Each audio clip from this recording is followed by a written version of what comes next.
ते विद्या वा पृथिवी विश्वसम्भुवऋतावरीरजसोधारयत्कवि जन्मानि धिषणे अन्तरीयते देवो देवी धर्मनासूर्यसृजिः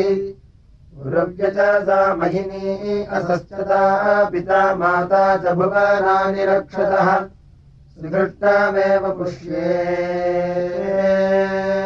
येन रोदसी पिता यत्सीमभिरूपैरवासयत् सवर्ण्यः पुत्रः पित्रोः पवित्रवान् पुनातिधीरो भुवनानि मायया धेनुम् च कृष्णम् ऋषभम् सुमेधसम् विश्वाहा शुक्रम् वयो अस्य दुक्षत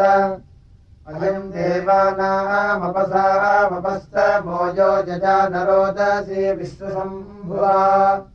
दियो ममे रजसि शुक्रदूजजाजलेभिः स्कम्भरेभिः समानुजे तेनो गृणाने महिनी महिश्रवाः क्षत्रम् या वा पृथिवी दासतो बृहत् येनाभिवृष्टिस्ततनाम विश्वः